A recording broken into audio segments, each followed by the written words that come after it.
This is Anchal Shrivastava. Welcome to TCS academy. और आज हम डिस्कस करेंगे लर्निंग का जो हमारा बचा हुआ पार्ट था, पार्ट 2।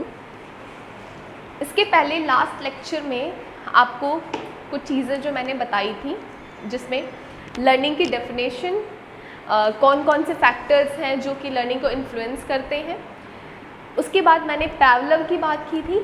पैवलव में हमने टेम्पोरल सीक्वेंस तक पढ़ा था, और अब आज मैं उसके आगे का जो पैवलव ने जो अपने जो प्रिंसिपल्स दिए थे, उसमें एक जो 5वां प्रिंसिपल उन्होंने बताया था वो था स्टिमुलस जनरलाइजेशन का।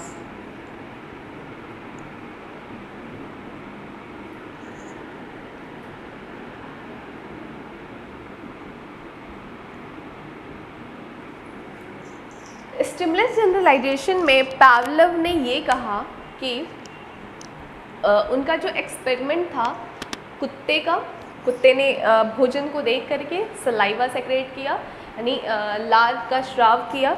तो उस एक्सपेरिमेंट पे स्टिमुलस जनरलाइजेशन की जो पैवलव ने बात की, उसमें इन्होंने ये कहा कि जब भी CS से मीन्स जो कंडीशनड स्टिमुलस है उससे मिलते जुलते उद्दीपकों के लिए, तो स्टिमुलस जनरलाइजेशन की पैवलव ने बात की थी। पैवलव ने कहा कि उनका जो एक्सपेरिमेंट था कुत्ते के लार स्राव का, मीन्स जो वो खाना देख करके सलाइवा सेक्रेट करता था, उस टाइम में छोटी छोटी चीज़ों इन्होंने जो नोट की, उसमें एक स्टिमुलस जनरलाइजेशन भी था, जिसमें इन्होंने कहा कि जब भी कंडीशनड स्टिमुलस मीन्स घंटी से ही मिलते जुलते किसी दूसरे ऑब्जेक्ट पे ठीक वैसा ही रिएक्शन करता है जैसे कि वो घंटी को देख करके करता था, तो वो स्टिमुलस जनरलाइजेशन की कंडीशन होती है। स्टिमुलस जनरलाइजेशन का मतलब ये हुआ कि उद्दीपक को उसने जनरलाइज कर दिया, मीन्स एक कंडीशन से दूसरे कंडीशन में भी सेम कंडीशन उसने अप्लाई की। घंटी को देख करके जब लार का श्राव होता है, तो उसी तरीके से घंटी की जगह जब कोई दूसरा ऑब्जेक्ट रखा जाता था, कोई दूसरा उद्दीपक जैसे कि लाइट जब रखा गया, तो भी उसने ठीक उसी तरीके से लार का श्राव किया, मीन्स सलाइवा सेक्रेट किया। तो इस चीज़ को पैवलव ने स्टिमुलस जनरलाइजेशन बताया। ठीक है। उसके बाद पैवलव ने बात की डिस्क्रिमिनेशन की।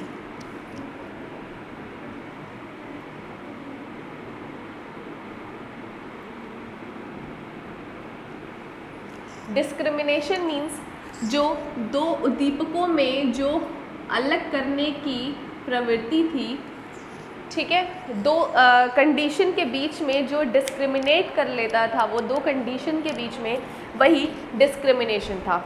जैसे कि अगर घंटी को देख करके उसका सलाइवा सेक्रेट होता है, तो लाइट को भी देख करके क्या उसका सलाइवा सेक्रेट हुआ या नहीं हुआ। अगर हुआ तो वो स्टिमुलस जनरलाइजेशन था, और अगर नहीं हुआ तो उस टाइम में पैवलव ने कहा कि इसका मतलब ये कि उसने डिस्क्रिमिनेट कर लिया कि घंटी और लाइट में डिफरेंस है, अंतर है, और इस वजह से उसने ठीक वैसा रिस्पॉन्स नहीं किया। ठीक है। उसके बाद पैवलव ने बात की हायर ऑर्डर कंडीशनिंग की। हायर ऑर्डर कंडीशनिंग,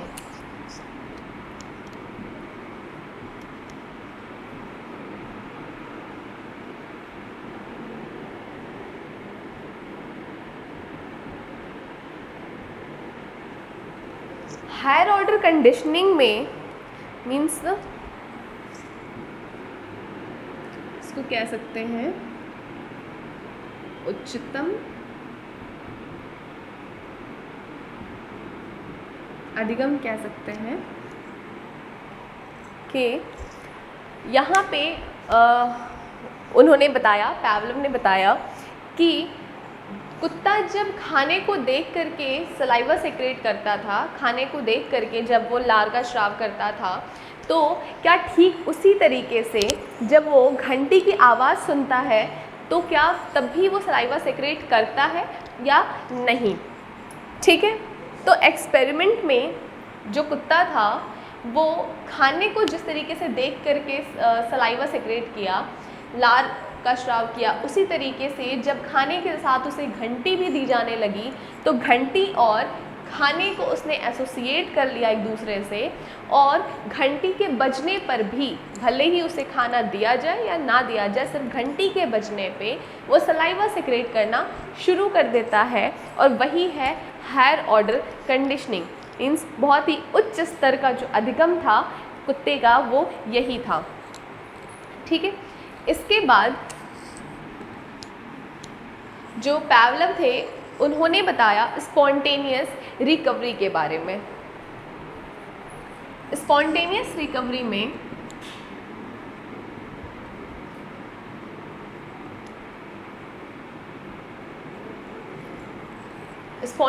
रिकवरी में पावलव ने ये कहा कि जिस तरीके से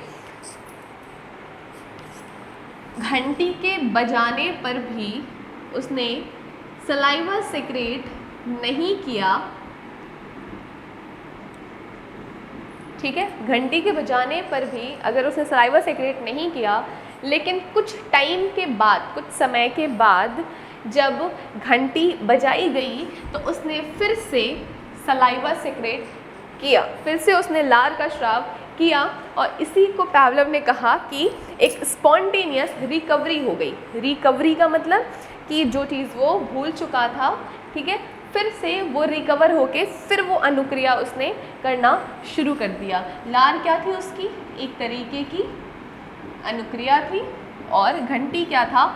CS था, मीन्स कंडीशन स्टिमुलस था। ठीक है, इसके बाद बात करते हैं एक दूसरे टाइप की, जो था एक्सटर्नल डिसइनहिबिशन।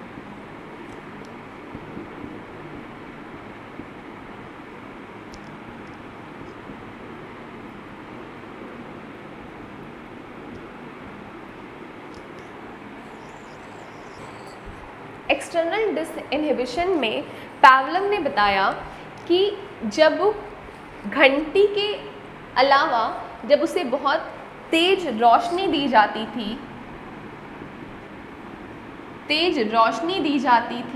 CS के तौर पे, तब भी जो सलाइवा सेक्रेट मीन्स जो अनुक्रिया वो भूल चुका था, लार का स्राव करना जो भूल चुका था, तेज रोशनी के पाने पे अचानक से उसने फिर से लार का स्राव करना शुरू कर दिया, तो ये एक्सटर्नल डिसइनहिबिशन का नाम दिया गया।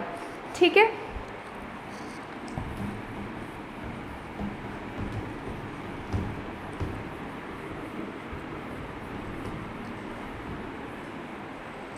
इसके बाद पावलव ने रीइंफोर्समेंट की बात की।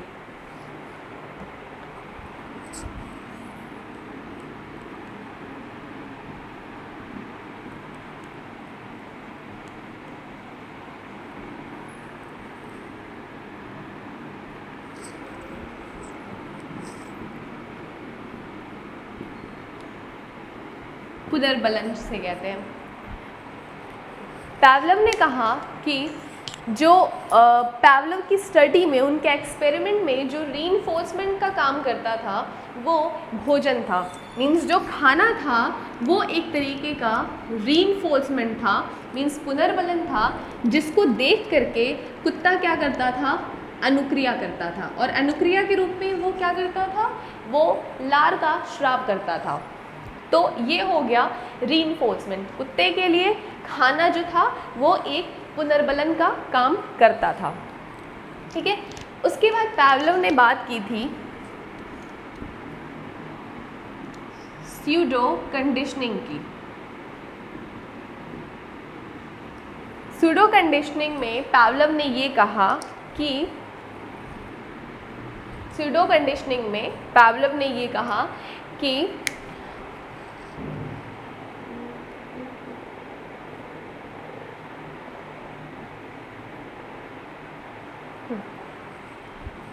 पावलव ने कहा कि स्यूडो कंडीशनिंग में वो अनुक्रियाएं आती हैं जो कि अनप्रेडिक्टेबल होती हैं। मतलब कि जैसे ही कुत्ते को एक्सपेरिमेंटल रूम में लाया गया, मीन्स जो प्रयोगात्मक कमरा था, जैसे ही वहाँ पे लाया गया, क्योंकि उसके पास्ट एक्सपीरियंसेस थे ऐसे कि जब उसे कमरे में ले जाया जाएगा तो वहाँ पे उसे खाने को दिया जाएगा, और इस वजह से जैसे ही उसे कमरे में लाया गया उसने बिना खाने के या बिना किसी उद्दीपक के उसने लार का स्राव करना शुरू कर दिया।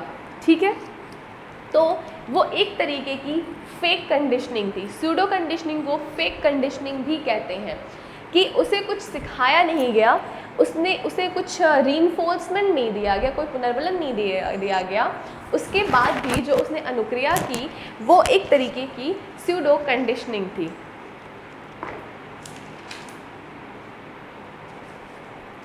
इसके बाद जब हम लर्निंग की बात करते हैं तो बहुत सारे वैज्ञानिकों ने ये जानने की कोशिश की कि लर्निंग का हमारे दिमाग में किस तरीके का रोल होता है, यानी हमारा माइंड लर्निंग के कॉन्सेप्ट में किस तरीके से काम करता है। जब हम कोई चीज़ सीख रहे हों, जब हम अधिगम कर रहे हों, तो हमारे कौन से माइंड के पार्ट्स हैं, कौन से ब्रेन के पार्ट्स हैं जो कि कंडीशनिंग में एक अहम भूमिका निभाते हैं। तो लर्निंग में जो ब्रेन का जो पार्ट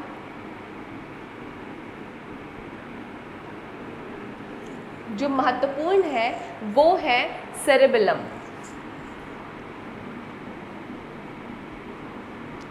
ये बहुत ही इम्पॉर्टेंट है, इसे मोस्ट इम्पॉर्टेंट माना जाता है।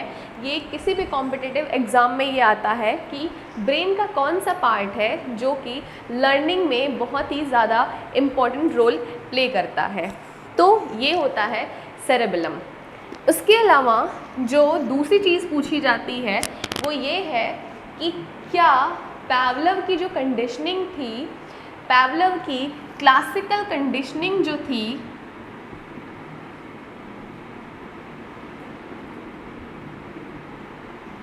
वो किस पर आधारित थी, वो अनैक्षिक थी या ऐक्षिक थी।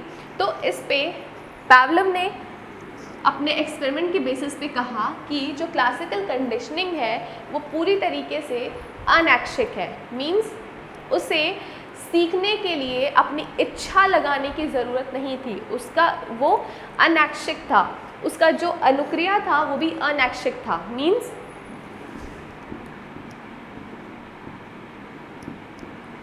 वहाँ पे उसकी इच्छा का कोई मतलब नहीं था।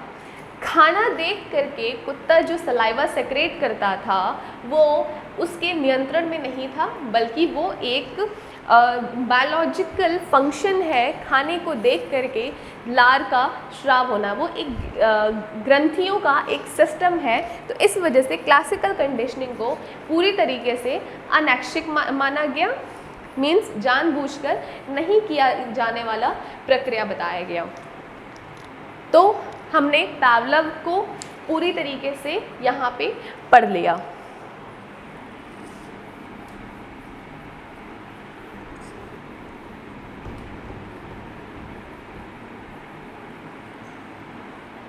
अब इसके बाद जो हम दूसरे मनोवैज्ञानिक पे आते हैं वो है स्किनर, यानी ऑपरेंट कंडीशनिंग या इंस्ट्रूमेंटल कंडीशनिंग के बारे में हम पढ़ेंगे।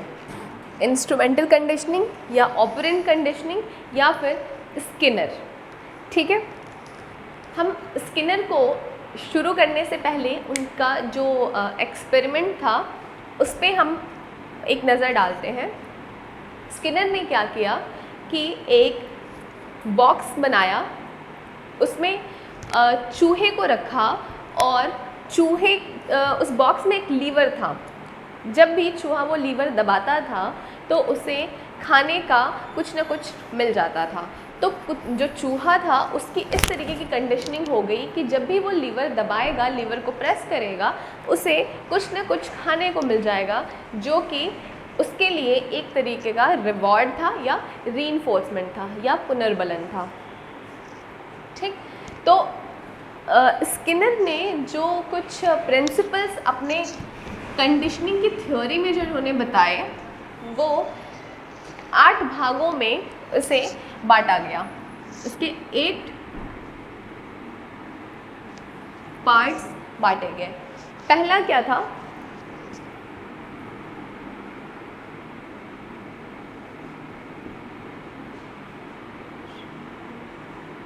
Reward training.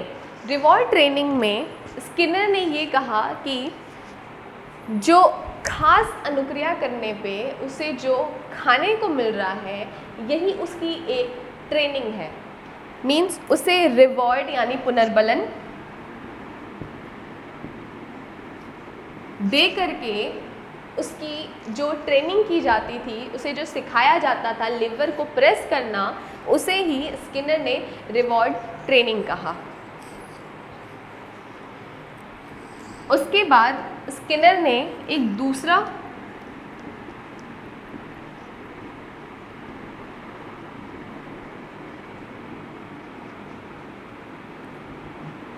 डिस्क्रिमिनेशन ट्रेनिंग बताया। डिस्क्रिमिनेशन ट्रेनिंग में स्किनर ने ये कहा कि जब वो 2 तरीके की परिस्थितियों के बीच में विभेद करना सीख जाता है, इसे विभेदन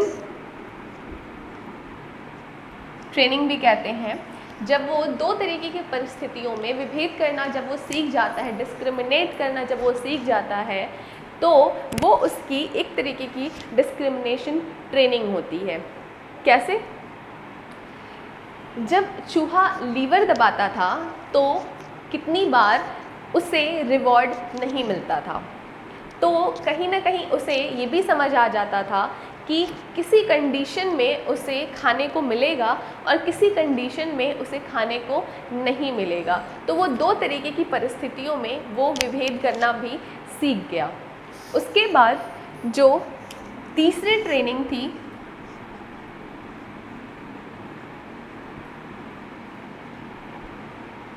वो एस्केप ट्रेनिंग थी।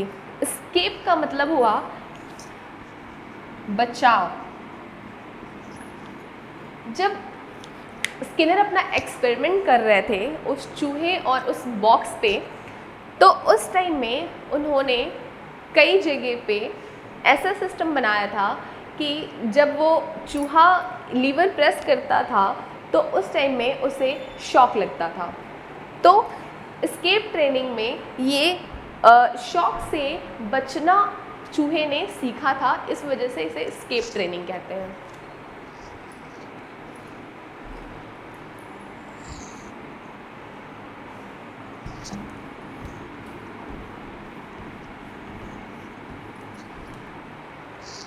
इसके बाद जो उन्होंने चौथा ट्रेनिंग जो बताया वो था अवॉइडेंस ट्रेनिंग।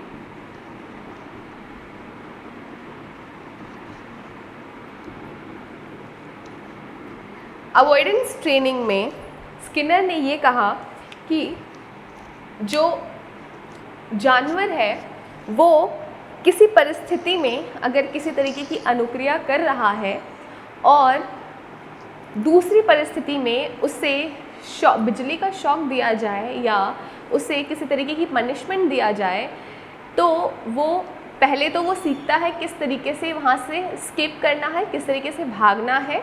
और साथ ही अगर उसे ये सिखाया जाए कि अगर वो इस तरीके की अनुक्रिया नहीं करेगा या अनुक्रिया करेगा तो उसे शॉक नहीं मिलेगा, उसे बिजली का आघात नहीं दिया जाएगा, तो वो अवॉइडेंस ट्रेनिंग में आता है। मीन अगर उसे ये पता चल जाए कि लीवर को दबाने से उसे शॉक मिलेगा और लीवर को नहीं दबाने से उसे शॉक नहीं मिलेगा, तो वहाँ पे वो लीवर को दबाना अवॉइड करने लगता है, जो कि अवॉइडेंस ट्रेनिंग में आता है।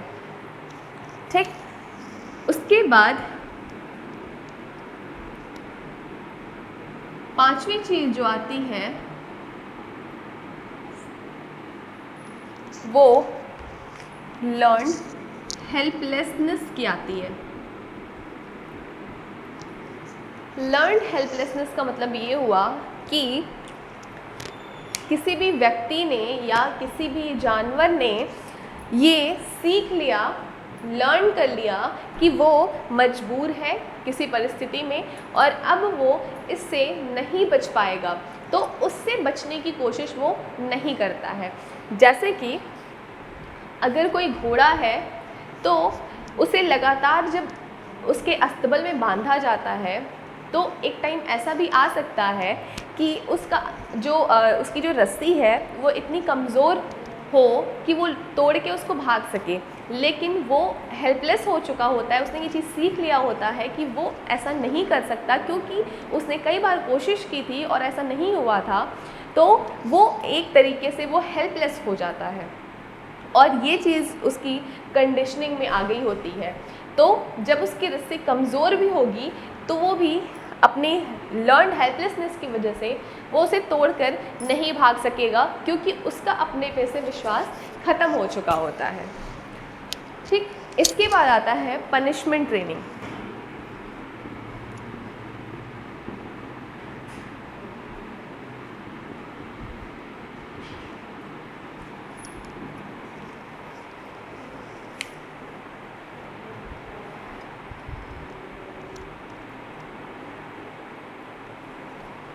पनिशमेंट ट्रेनिंग में स्किनर ने ये कहा कि जो सीखी हुई अनुक्रिया होती है, कई बार उस सीखी हुई अनुक्रिया पे जब उसे दंड मिलने लगता है तो वो उस अनुक्रिया को करना छोड़ देता है। मीन्स वो जो उसकी अनुक्रिया है वो इस पे डिसाइड करती है, इस पे डिपेंड करती है कि वो अनुक्रिया पुरस्कार के लिए है, उसे पुरस्कार दे करके वो सीखा हुआ है या उसे दंड दिया जा रहा है। अगर दंड के साथ अगर कोई अनुक्रिया उसने सीखी है, मीन्स अगर उसे पता है कि इस तरीके के काम पे उसे दंड मिलेगा तो वो अनुक्रिया वो करना छोड़ देता है, या उसे ये पता है कि अगर वो ऐसा नहीं करेगा तो उसे दंड मिलेगा, तो वो अनुक्रिया करना चाहता है। ठीक है, ये उसकी पनिशमेंट ट्रेनिंग हो गई। उसके बाद ओमिशन ट्रेनिंग में स्किनर ने ये कहा कि जब चूहे को लीवर दबाने पे उसे भोजन दिया जाता था या उसे कुछ खाने को दिया जाता था तो वो अनुक्रिया उसने सीख लिया था, लेकिन धीरे धीरे जब लीवर दबाने के बावजूद भी उसे लीवर दबाने पे खाना नहीं दिया जाता था, कुछ भी खाने को जब नहीं मिलता था, तो उसने उस चीज़ को विलोपित कर दिया। इसीलिए इसे क्या कहते हैं, विलोपन ट्रेनिंग। तो अनुक्रिया जब पुरस्कार उसे नहीं मिलेगा तो अनुक्रिया का क्या हो जाएगा, विलोपन हो जाएगा।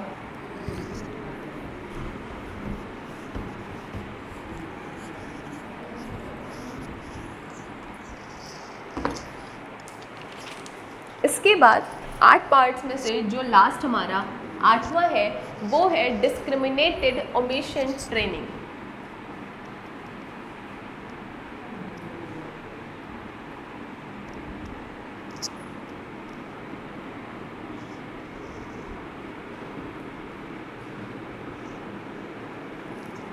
डिस्क्रिमिनेटेड ओमिशन ट्रेनिंग में स्किनर ने ये कहा कि 2 परिस्थितियों में विभेद करने के बाद एक परिस्थिति में अनुक्रिया न करने की ट्रेनिंग और धीरे धीरे उसी परिस्थिति में विलोपित हो जाने की बात जो होती है वो डिस्क्रिमिनेटेड ओमिशन ट्रेनिंग होता है। जैसे कि अगर 2 तरीके की परिस्थिति है, ठीक है,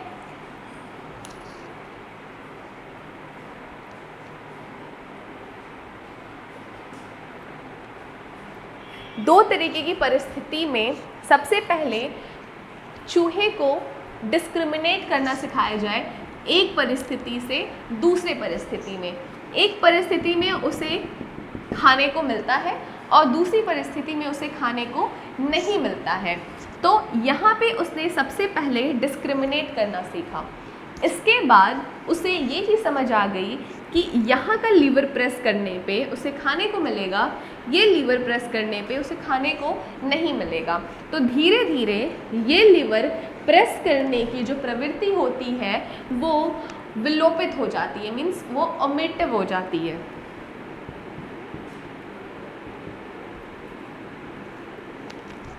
वो फिर विलोपित होकर के धीरे धीरे ख़त्म हो जाती है, क्योंकि ये लीवर प्रेस करने पे उसे किसी भी तरीके का कोई रिवॉर्ड या पनिशमेंट नहीं मिलता था, और ये लीवर दबाने पे उसे रिवॉर्ड के तौर पे उसे खाने को मिलता था।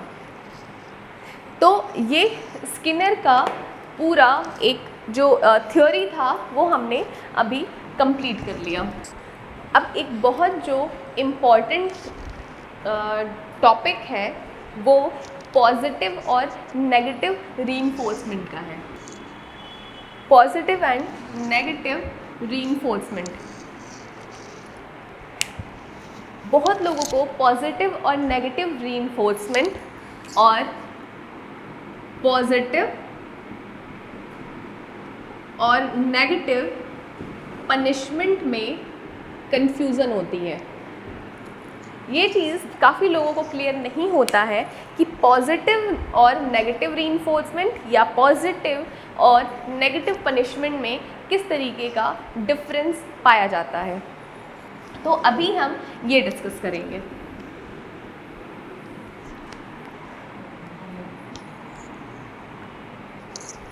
तो हम डिस्कस करेंगे रीइंफोर्समेंट और पनिशमेंट यानी पुनर्बलन और दंड के बारे में। ये बेसिकली नेट के एग्ज़ाम में बहुत ही इम्पॉर्टेंट क्वेश्चन आता है। इसको लेकर के एक क्वेश्चन डेफिनेटली यहाँ से आता है कि एक एग्जाम्पल के साथ कि वो पॉजिटिव रीइंफोर्समेंट है, नेगेटिव रीइंफोर्समेंट है, पॉजिटिव पनिशमेंट या नेगेटिव पनिशमेंट है। ठीक है, तो जो रीइंफोर्समेंट होगा, रीइंफोर्समेंट इसलिए दिया जाता है ताकि बिहेवियर इंक्रीज करे, मतलब व्यवहार को बढ़ावा देने के लिए रीइंफोर्समेंट का यूज़ किया जाता है। ठीक है, और व्यवहार को कम करने के लिए किसका यूज़ किया जाता है? दंड का यूज़ किया जाता है। जब हम पॉजिटिव की बात करते हैं तो पॉजिटिव में हमेशा एक जो दीपक होता है वो ऐड होता है, मीन्स इसमें ऐड करते हैं किसको? स्टिमुलस को। मतलब स्टिमुलस को ऐड करने का मतलब ये हुआ कि हम रिवॉर्ड के तौर पर उसे कुछ देते हैं, और नेगेटिव का मतलब हुआ कि जो हमें रिवॉर्ड देना था उसको हम हटा लेते हैं, मतलब रिवॉर्ड को हटा लेना।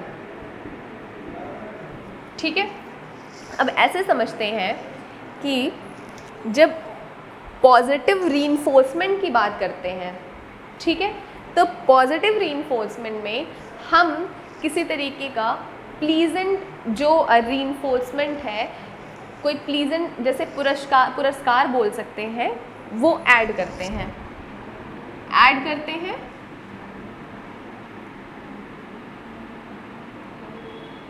प्लीजेंट स्टिमुलस को।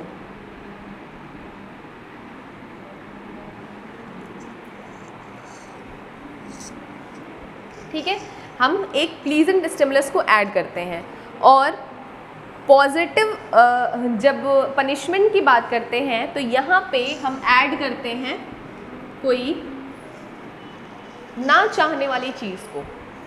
यहाँ पे ऐसे लिख सकते हैं कि रीइंफोर्समेंट में हमेशा चाहने वाली चीज़ मिलेगी और यहाँ पे ना चाहने वाली कोई चीज़ मिलती है। ठीक है, अब हम पहले पॉजिटिव रीइंफोर्समेंट को एक एग्जाम्पल के थ्रू समझते हैं। जैसे कि एक बच्चा है जो कि अपना रूम को साफ़ कर रहा है, अपने रूम को क्लीन कर रहा है, तो मम्मी या पापा ने किसी ने कह दिया कि अगर तुम अपने रूम को साफ़ करते हो तो तुम्हें हम कुकी देंगे, यानी बिस्किट देंगे, कुकीज़ देंगे। ठीक है, ये कोई भी चीज़ हो सकती है जो उसे पसंद हो। ये हो गया पॉजिटिव रीइंफोर्समेंट। ठीक है, फिर जब पॉजिटिव पनिशमेंट की बात करते हैं तो पॉजिटिव पनिशमेंट में ये कहते हैं कि अगर तुमने अपना कमरा साफ़ नहीं किया, तुमने अपने रूम को साफ़ नहीं किया, तो साथ में तुम्हें 1 महीने तक बर्तन धुलने पड़ेंगे।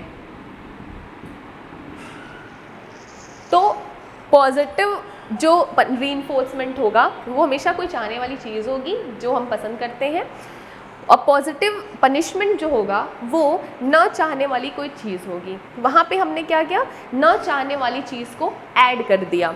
तो पॉजिटिव जहाँ भी होगा, चाहे वो पॉजिटिव रीइंफोर्समेंट हो या पॉजिटिव पनिशमेंट हो, वहाँ पे स्टिमुलस को हमेशा ऐड किया जाएगा। यहाँ चाहने वाली चीज़ ऐड हो गई, वहाँ न चाहने वाली चीज़ ऐड हो गई।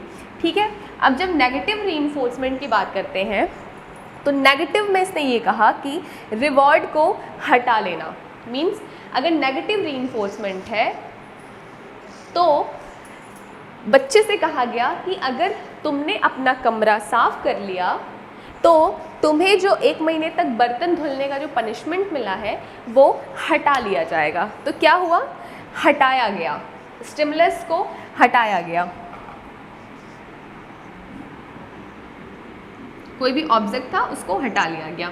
मीन्स यहाँ पे न चाहने वाली चीज़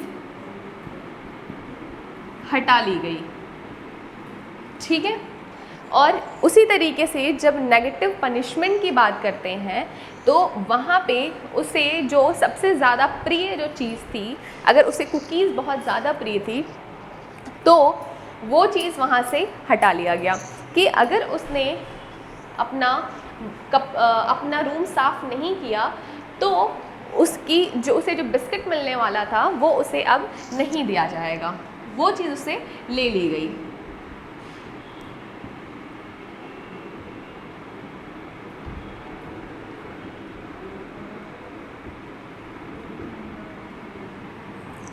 ठीक है, ये डिफरेंस हो गया positive reinforcement, positive punishment, negative reinforcement और नेगेटिव पनिशमेंट में।